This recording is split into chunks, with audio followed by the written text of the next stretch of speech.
सही। तो जहां पर 1 घंटे में टीचर जो पढ़ाया करता था 1 घंटे की क्लास के अंदर मसाले के तौर पे, तो वो सिर्फ 1 घंटे का मवाद था। इस तरीके से हम 1 घंटे की क्लास में 6 से 7 घंटे का मवाद डिलीवर कर सकते हैं। तो मेरा ख्याल इसमें तो बेनिफिट जा रहा है। सही।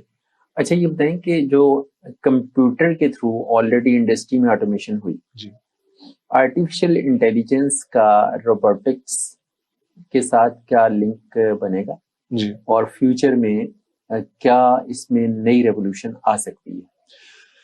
हाँ जी, बिल्कुल। अगर हम इसे देखें कि रोबोटिक्स तो शायद एआई से पहले की डोमेन है, ठीक है। तो किसी न किसी तरीके से रोबोट्स इंडस्ट्री में मौजूद थे, मगर अब एआई के एडवांसमेंट के साथ रोबोट्स और एआई दोनों आपस में जुड़ चुके हैं।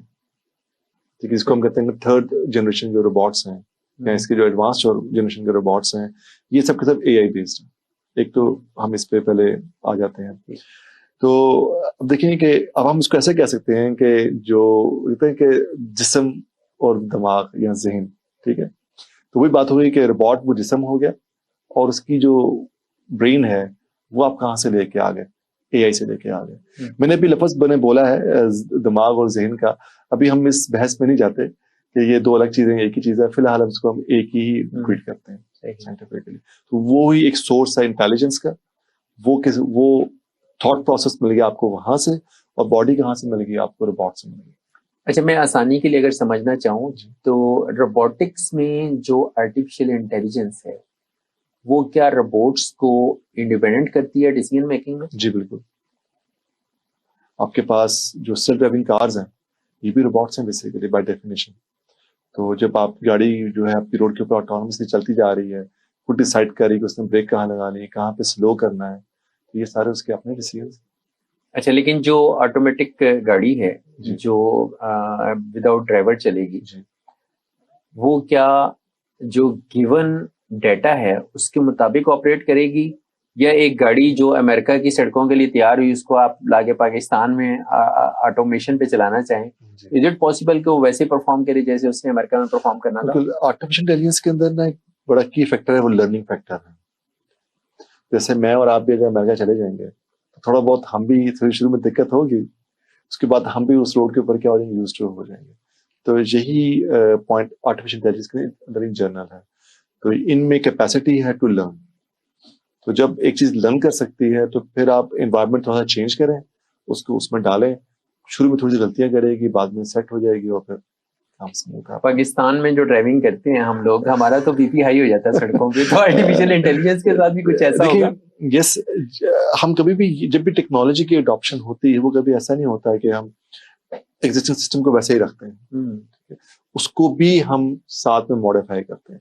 ये तो बात तय है कि यहाँ के कल्चर में जब लेके आएंगे ऑटोनमस कार्स को, तो यहाँ पर भी चीजों को थोड़ा बहुत उसके मुताबिक हमें बदलना पड़ेगा। और वैसे भी ऑटोनमस कार्स आए या कार्स ना आए, रोड सेफ्टी का ख्याल रखना तो हर शहरी का फर्ज है। अच्छा, कुछ अर्सा पहले चाइना में एक फीमेल कैरेक्टर डेवलप हुआ जिसने बाकायदा किसी मूवी में भी काम किया, और अभी मैं लास्ट वीक ही देख रहा था कि अमेरिका में किसी खातून ने एक बॉयफ्रेंड अडॉप्ट किया है जो कि आर्टिफिशियल इंटेलिजेंस की बुनियाद पे एक कैरेक्टर है।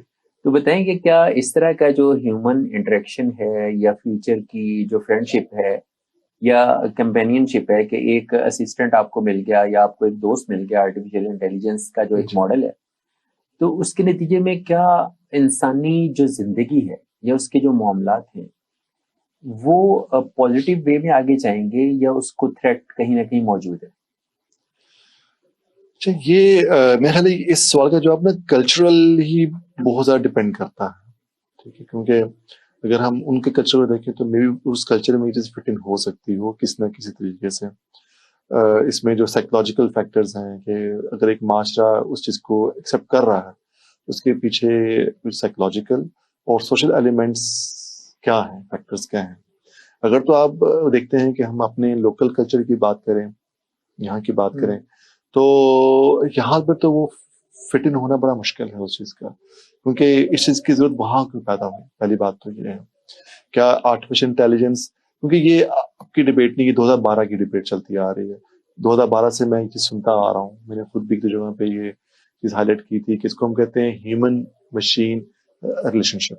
कि ह्यूमंस का और मशीन्स का जो रिलेशनशिप है वो कैसे बनेगा, कि जब कल को यही जो मशीन्स हैं या रोबोट्स हैं आपके घर के अंदर मेड के तौर पे काम कर रहे हैं, ठीक है, तो वहाँ बच्चों की देखभाल के हद तक तो शायद हमारे लिए क्या है, एक्सेप्टेबल है, ठीक है, मगर हम जब उनको इतना करीब ले आए अपने कि उनके साथ हमारा एक बड़ा पर्सनल किस्म का जो रिलेशनशिप डेवलप होना शुरू हो जाए, तो मेरा नहीं ख्याल है कि हम टेक्नोलॉजी को इस हद तक हमें इवॉल्व करने की जरूरत है जहाँ पे हम इस लेवल तक चले जाएं कि ह्यूमंस को बिल्कुल हम क्या कर दें साइड पे कर दें। I think it's more cultural than कि इसको हम इंटरनेशनली ग्लोबली इसको किसी एंगल में देखा जाए।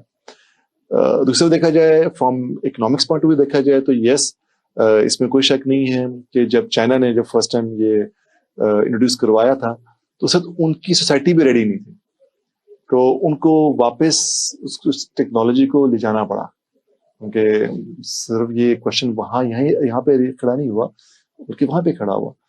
सिर्फ यही नहीं बल्कि मैं आपको ऐड करता जाता हूँ, जापान के अंदर 2017 में मेयर के इलेक्शन के लिए भी ये एक आइडिया फ्लोट किया गया था कि हम रोबोट्स को लेके आते हैं। तो मेटाफोरिकली उन्होंने क्या किया कि एक कैंपेन रन की, इसमें से उसने अच्छे खासे वोट्स विन किए। तो ये बात तो तय है कि रोबोट्स एटलीस्ट करप्शन तो नहीं करेंगे। अच्छा, ये भी ना एक देखिए ये भी एक क्वेश्चन मार्क है इस पॉइंट के ऊपर भी। उसकी रीजन ये है कि करप्शन जो है वो बड़ा सब्जेक्टिव वर्ड है अगर देखा जाए तो। जब हम किसी चीज को ये कहते हैं कि आप कुछ सीखो, वो क्या सीख रहा है, अच्छाई सीख रहा है या बुराई सीख रहा है, वो फैक्टर ना मेरे हाथ में ना आपके हाथ में। सही, ठीक है। इसलिए अब जो बर्निंग इशू है वो ये है कि इन मशीन्स को एथिक्स कैसे सिखाई जाए। जब एथिक्स को वो वायलेट करेगा तो फिर हम कह सकते हैं कि वो करप्शन।